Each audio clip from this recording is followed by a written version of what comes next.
importante não perder de vista aquilo que é o norte maior aí das instituições financeiras, como das empresas em geral. Você pode emprestar para um percentual maior do mercado, mas se esse teu aumento percentual corresponder a clientes que não pagam, né? Como tem ficado evidente, que a inadimplência ela costuma subir entre clientes com maior risco socioambiental e climático, não faz sentido você aumentar a sua participação no mercado às custas disso, né? Então, esse é um grande debate do momento.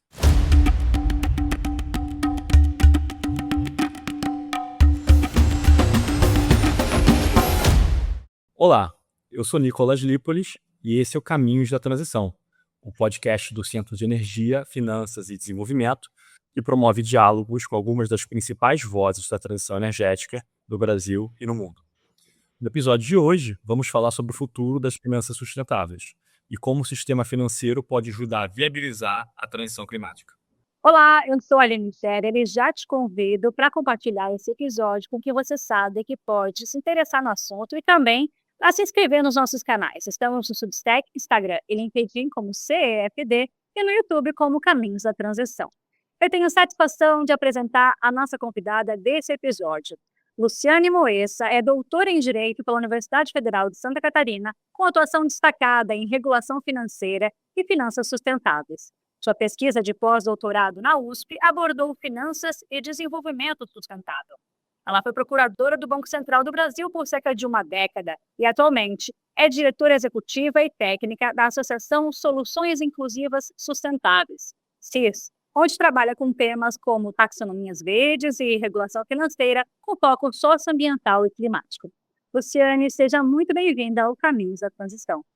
Obrigada pelo convite, gente. Luciane, nos últimos anos, a intensificação dos eventos climáticos extremos e o aumento dos custos econômicos associados, como perdas indenizadas por seguradoras e quebras nas cadeias de produção, tem reforçado a ideia de que a mudança do clima é também um problema financeiro. Antes disso, bancos centrais, reguladores e grandes investidores passaram a incorporar esses riscos nas suas análises.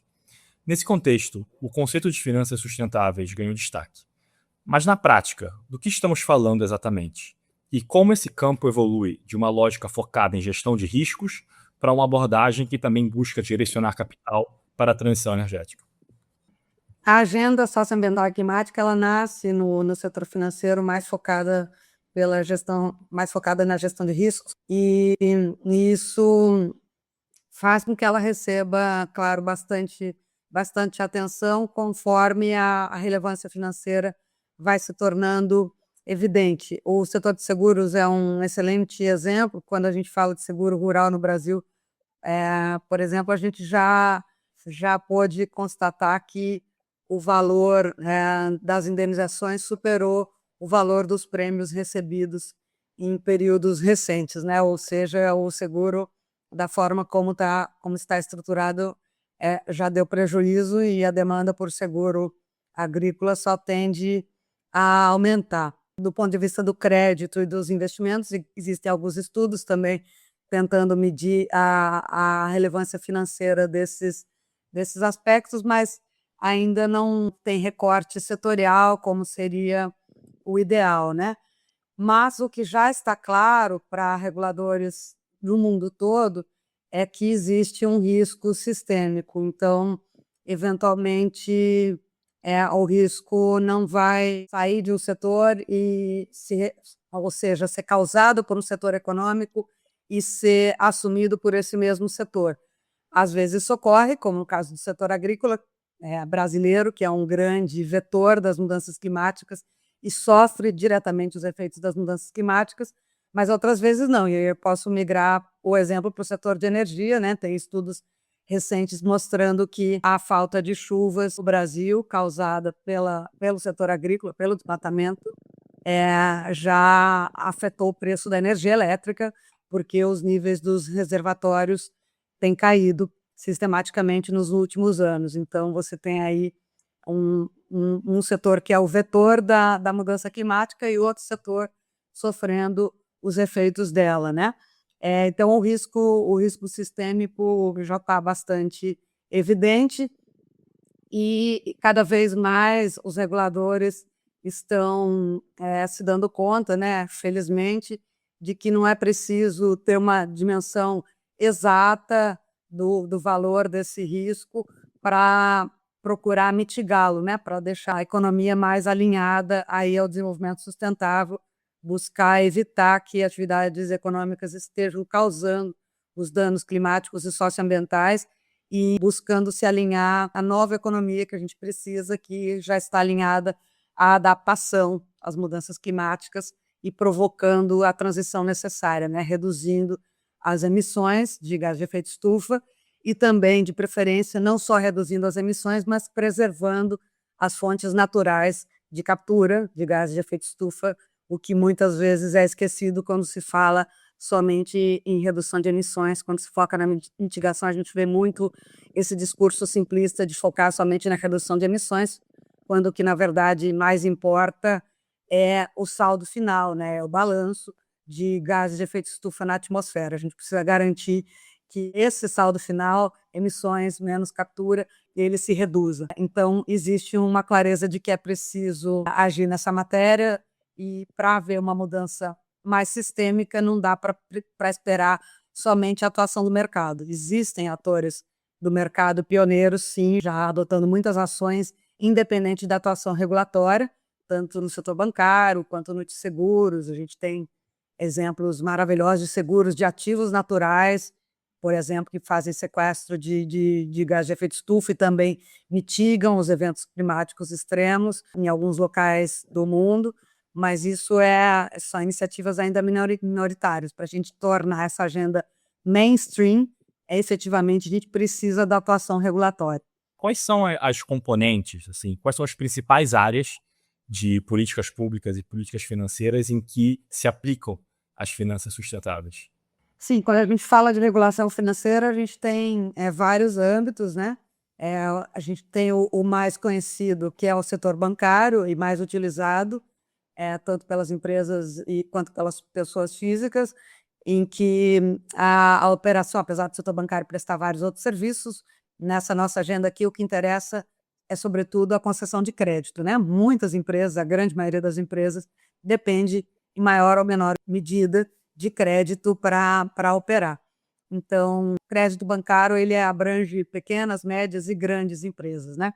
Agora, quando a gente fala de grandes empresas, elas também se financiam, e, na verdade, isso tem até um peso maior, via mercado de capitais, que é outro setor, é outro âmbito aí do setor financeiro.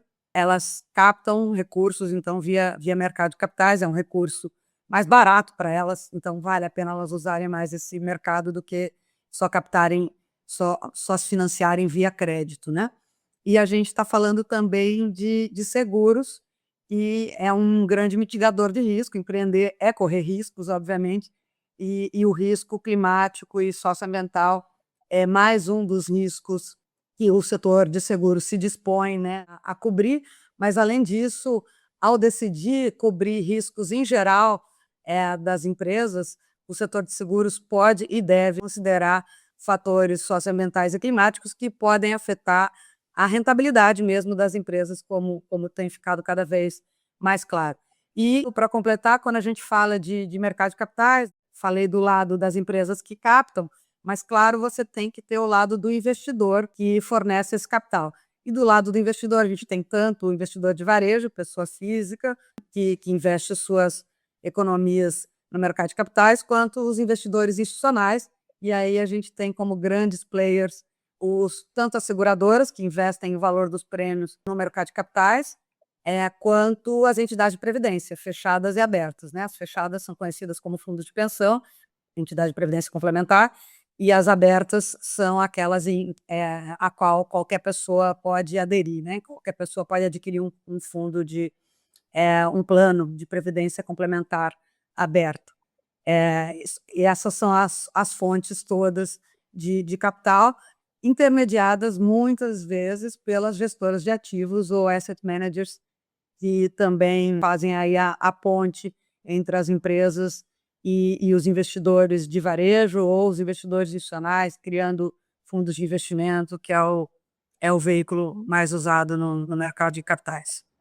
A gente também ouve muito nesse setor financeiro o termo ESG em inglês, ou ASG, às vezes em português, que significam os aspectos ambientais, sociais e de governança que guiam, né, as decisões dos investidores e também das empresas. Esse é um termo que foi criado há 20 anos por instituições financeiras a pedido da ONU e que ganhou visibilidade a partir de 2018, principalmente, porque começou a aparecer nas cartas anuais do presidente da maior gestora de ativos do mundo, mas o ESG parece que tem enfrentado questionamentos e resistências em alguns mercados, especialmente nos Estados Unidos. Como é que você está vendo esse movimento, Luciane, e de que forma os aspectos ESG se encaixam nas finanças sustentáveis? Falar em finanças sustentáveis é falar em finanças ASG, né? Muito embora o G de governança ele tenha peso muito maior nas empresas que se financiam via mercado de capitais, não se pode exigir muito em termos de governança das empresas de pequeno porte, né? Pequenas e médias empresas. A agenda de governança ela se comunica muito com a agenda social, quando a gente fala, por exemplo, em temas como prevenção e combate à corrupção, tal, e ao mesmo tempo ela tem diretamente a ver com rentabilidade financeira, porque empresas sem boa governança não tem como ter um retorno adequado. Isso só para explicar o que o G tem a ver com sustentabilidade, né? Porque o ambiental e social está fácil de entender. A tua pergunta focou mais no contexto que a gente tem aí, isso me dá um bom gancho com a resposta anterior, né, em que faltou até eu mencionar quais são os reguladores. No caso brasileiro, a gente tem o Banco Central para o setor bancário, CVM para mercado de capitais, SUSEP para seguros e previdência aberta e Previc para previdência fechada. E onde é que eu vou fazer o gancho? Enfim, a agenda de finanças e clima ganhou muita atração depois do Acordo de Paris, tal. Isso incluiu os Estados Unidos, onde ela também já existia, mas o movimento recente, por exemplo, para ilustrar por que uma eleição de um Donald Trump acaba mexendo com o setor financeiro, quando eu expliquei para vocês que fundos de pensão são grandes investidores institucionais, isso vale para qualquer país, né? Vale para os Estados Unidos também.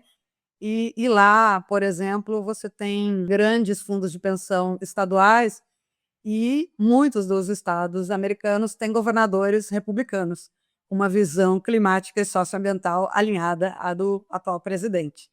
E, como eu comentei que as gestoras de ativos costumam intermediar, né, a relação entre os investidores e o mercado de capitais, a BlackRock é uma gestora de ativos, né, a maior do mundo, e ela tinha como clientes vários desses fundos de pensão que investem os recursos de servidores estaduais.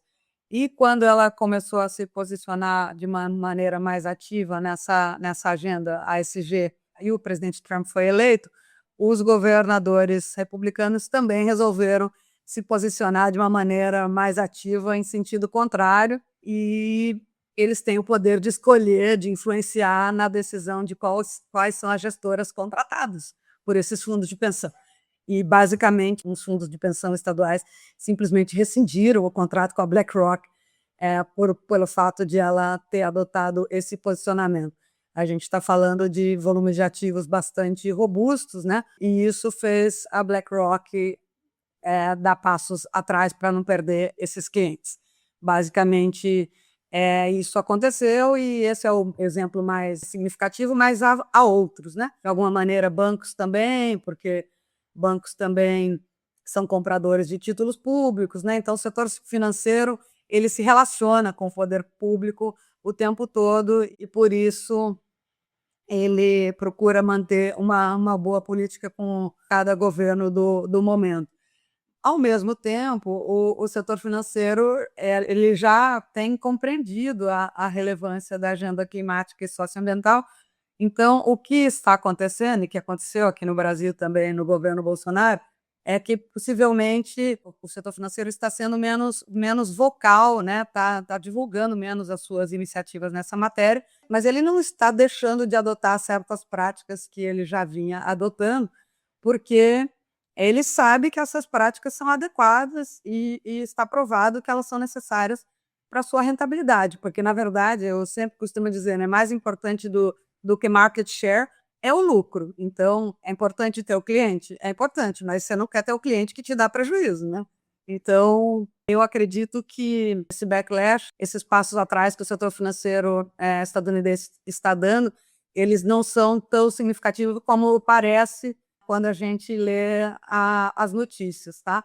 Existe muita coisa que acontece e que não vai para a imprensa, porque o mercado já tinha amadurecido, não o suficiente na medida do necessário, mas o suficiente para perceber que o que ele estava fazendo fazia sentido e que não é porque mudou um governo que tem mandato, ele vai simplesmente desfazer tudo aquilo que ele já vinha fazendo nessa matéria, né? Agora, infelizmente, respingou já, efetivamente.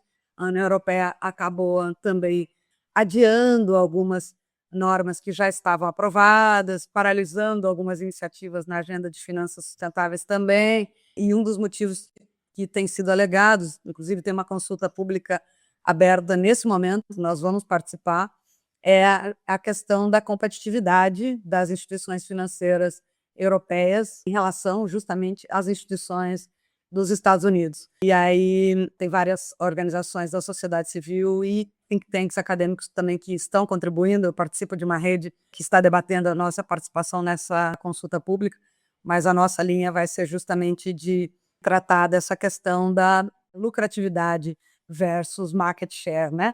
Importante não perder de vista aquilo que é o norte maior aí das instituições financeiras, como das empresas em geral. Você pode emprestar para um percentual maior do mercado, mas se esse teu aumento percentual corresponder a clientes que não pagam, né? Como tem ficado evidente, que a inadimplência ela costuma subir entre clientes com maior risco socioambiental e climático, não faz sentido você aumentar a sua participação no mercado às custas disso, né? Então, esse é um grande debate do momento. Obrigado, Luciane. Agora, trazendo o foco um pouquinho mais aqui para o Brasil, o Brasil tem avançado na construção de uma agenda de finanças sustentáveis, com iniciativas regulatórias relevantes e uma crescente mobilização de instituições financeiras.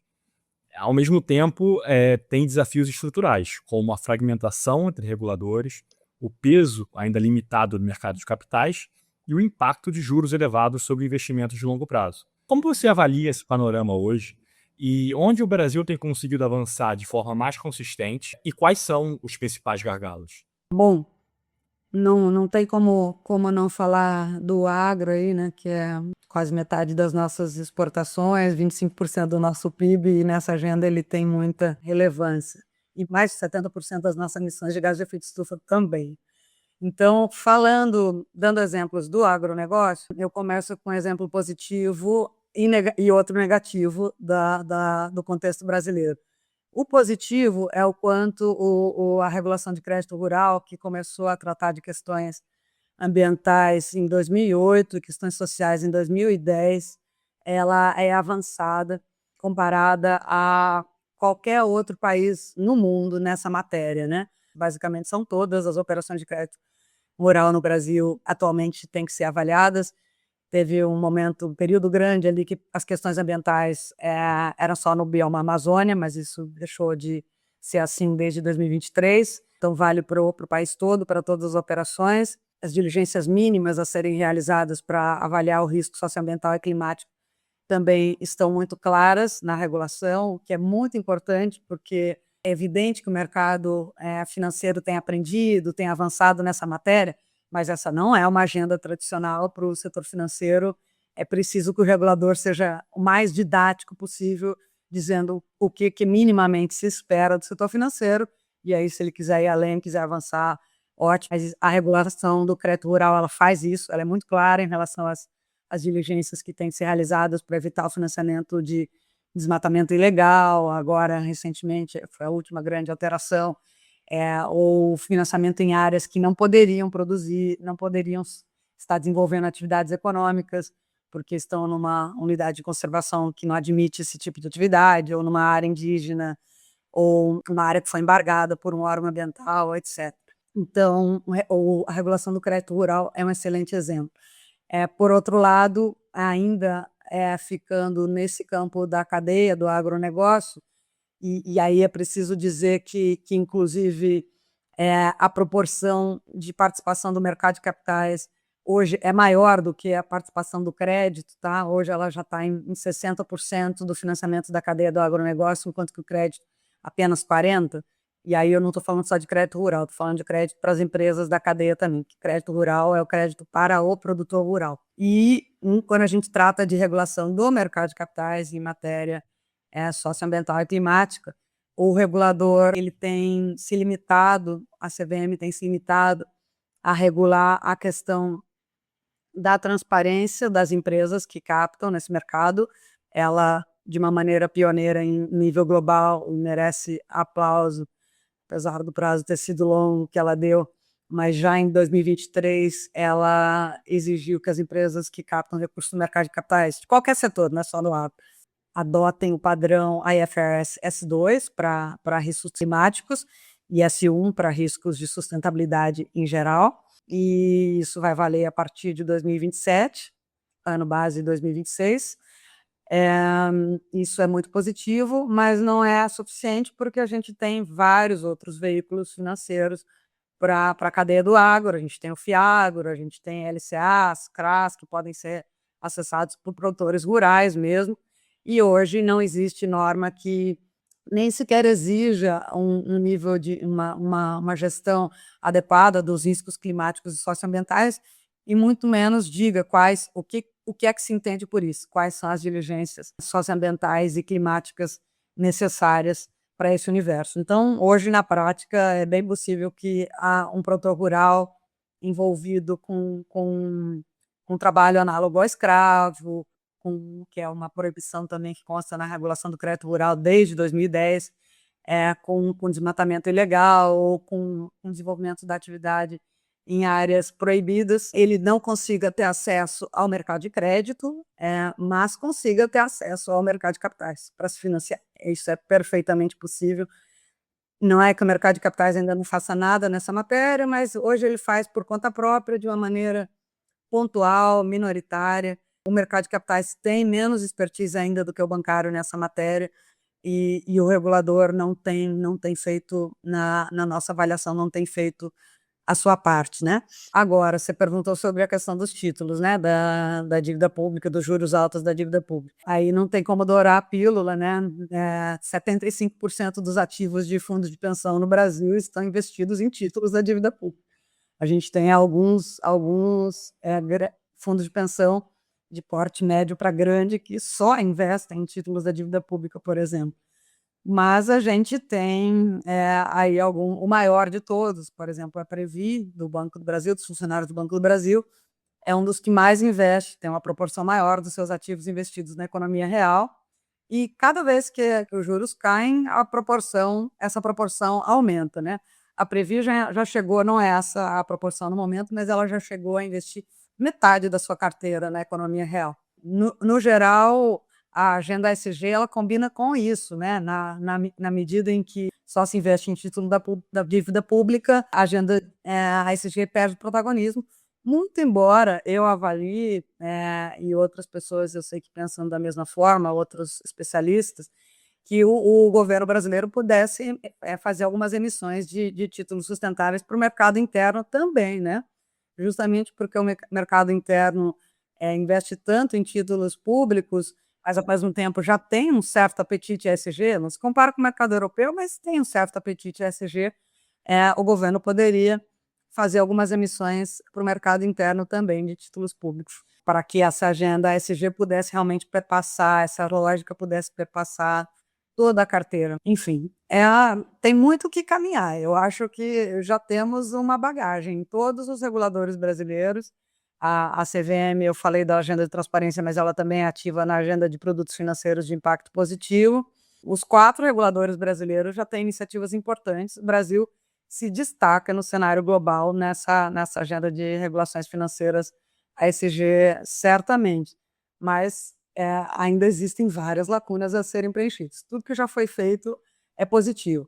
O regulador tem que entender só, na minha opinião, que numa agenda como essa, em que o mercado tem pouca expertise, pouca bagagem, uma agenda que não é tradicional, ele não pode ser apenas principiológico, ele tem que ser mais didático, mais prescritivo. Então, o regulador também está na sua curva de aprendizagem, né? Os reguladores também estão.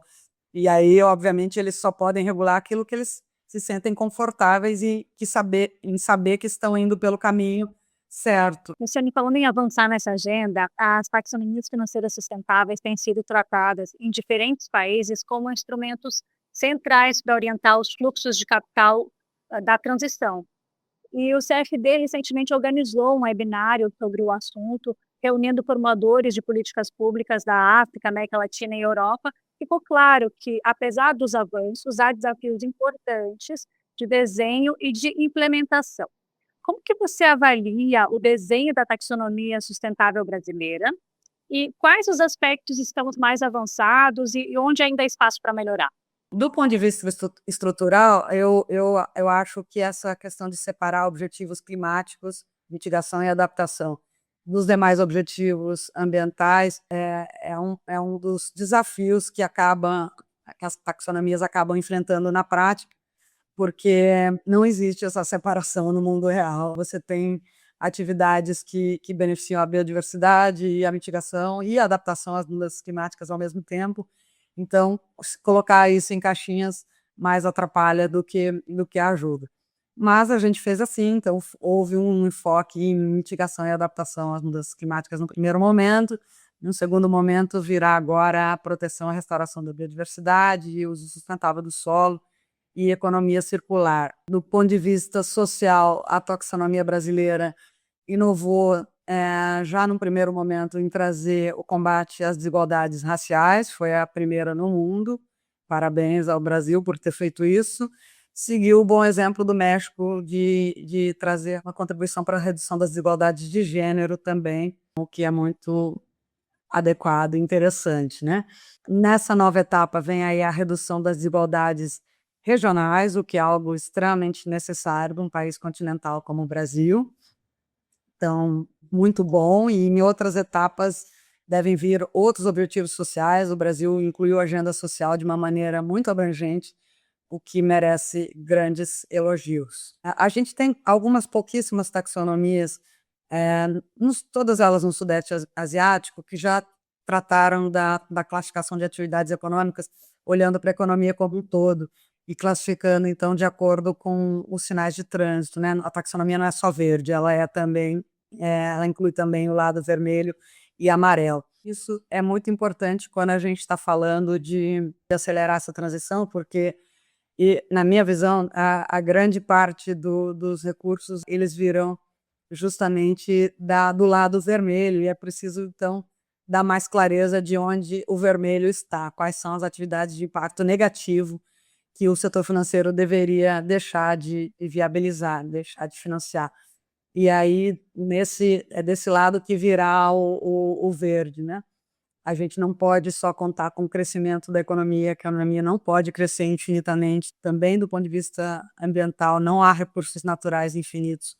Então, a gente tem que tirar dinheiro de atividades insustentáveis e direcionar para atividades sustentáveis, que podem ser da mesma empresa. Empresas podem podem e devem rever seus modelos de negócio insustentáveis e torná-los sustentáveis. A gente não está falando de tirar de uma empresa necessariamente colocar em outra.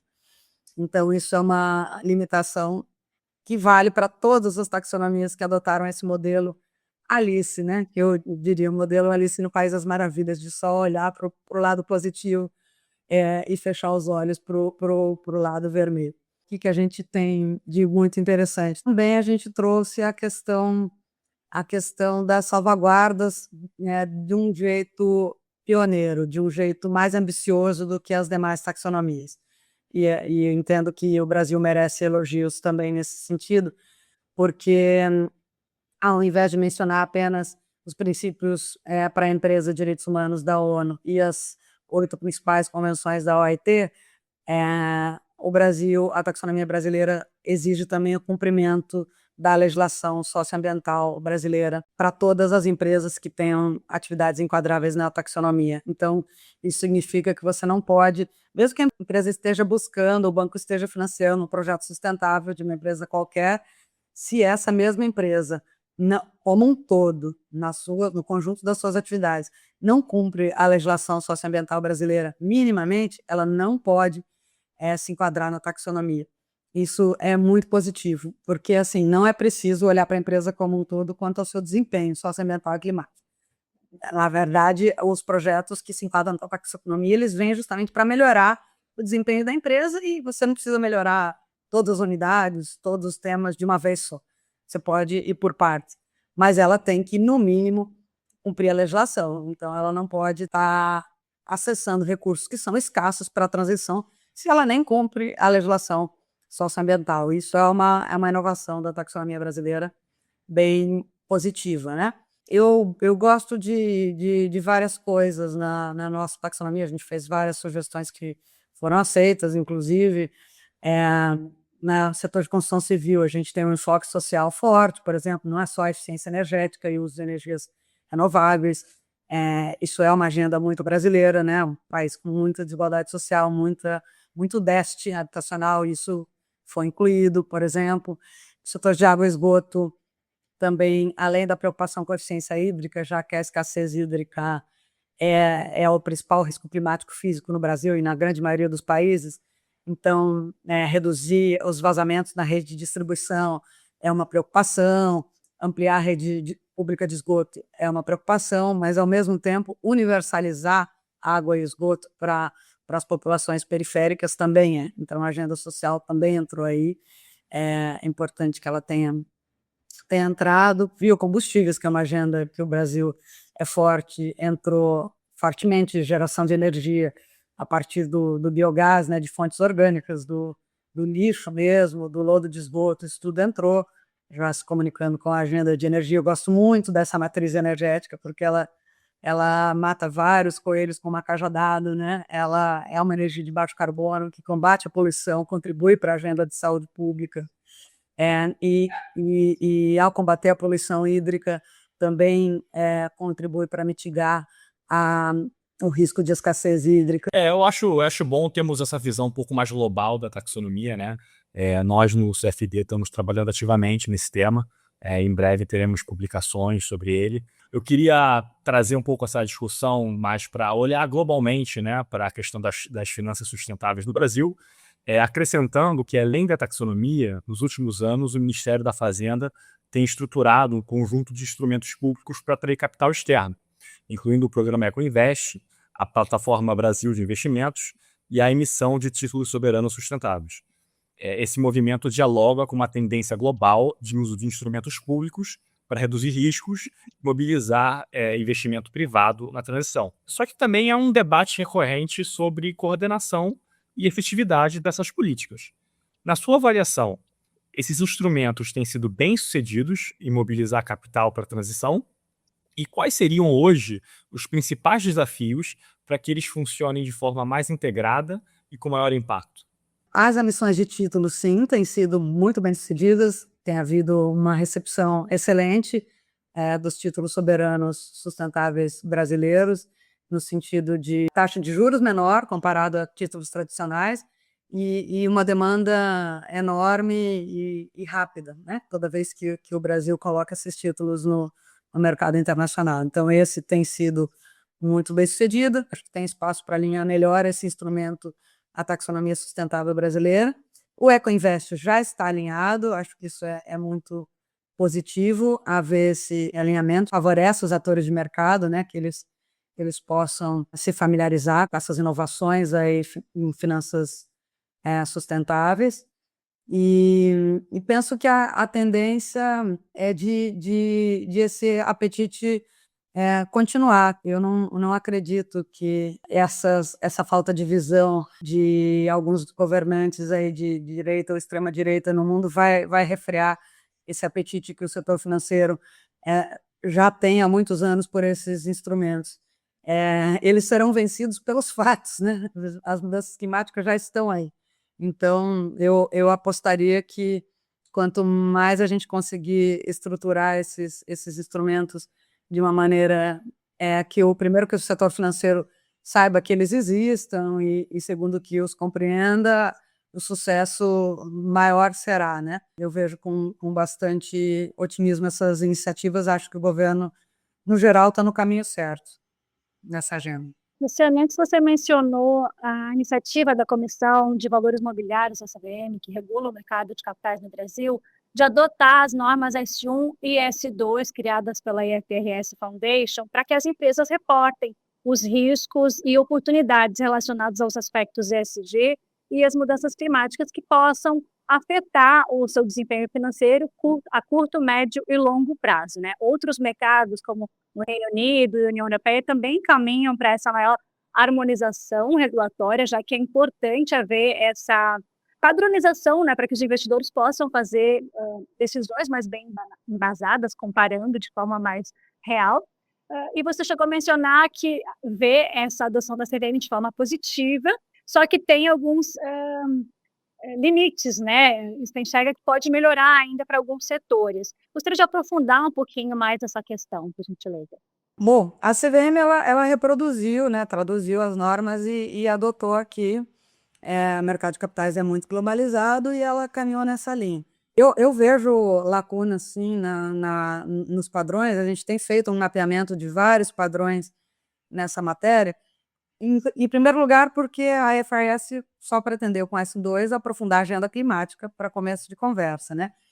E, segundo lugar, por conta daquilo que eu comentei logo no início, essa questão de focar só em emissões, relato de emissões, relatos de emissões.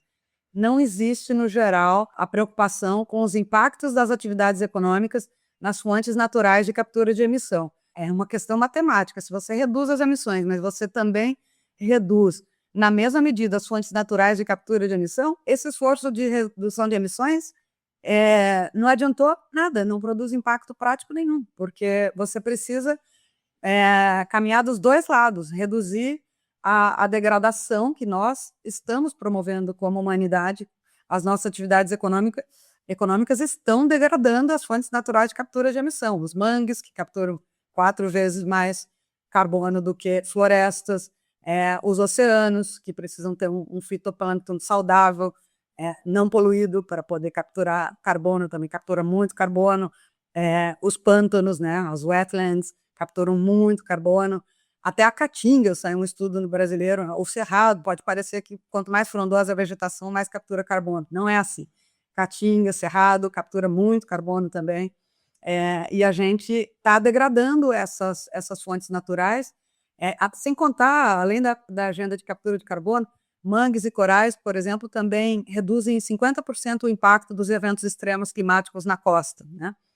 Quando vem furacão, etc. Então, a agenda de adaptação também na veia. E a gente não vê isso no S2, tá? A gente só vê emissões, emissões, emissões. Foco em combustíveis, em uso de energia, em uso de combustíveis, uso de água, as agendas mais tradicionais. Tudo que está lá é positivo, mas não é suficiente. Segundo, a IFRS está preparando agora, depois de ter publicado para clima, agora eles vão se voltar daí para a agenda de biodiversidade. Claro que essas lacunas que eu acabei de falar vão acabar sendo preenchidas quando vier o padrão de biodiversidade, porque daí eles estão focando na biodiversidade como um valor em si, né, que é um recurso, inclusive, para medicamentos e tantas outras utilidades que a gente tem para os ecossistemas naturais, mas também de captura de carbono. Então, vem aí padrão IFRS biodiversidade, vem aí também padrão IFRS para questões sociais. Isso é muito positivo e esperamos que o Brasil seja tão rápido quanto foi para clima ao adotar. Mas o problema maior, que eu diria, não é esse, tá? A IFRS está tentando aí, vamos dizer assim, atender uma demanda enorme que sempre existiu. Desde que eu comecei a atuar nessa agenda, eu ouço isso de investidores, e eles gostariam de que todos adotassem, as empresas adotassem o mesmo padrão para poder ter informações comparáveis, né? E S2 também vou fazer um elogio importante, que eles têm padrões setoriais, né? Padrões. S1 não tem, mas S2 tem para energia uma coisa, para água é outra, para mineração é outra, e assim por diante, porque os indicadores de chave de desempenho são realmente muito diferentes de um setor para o outro.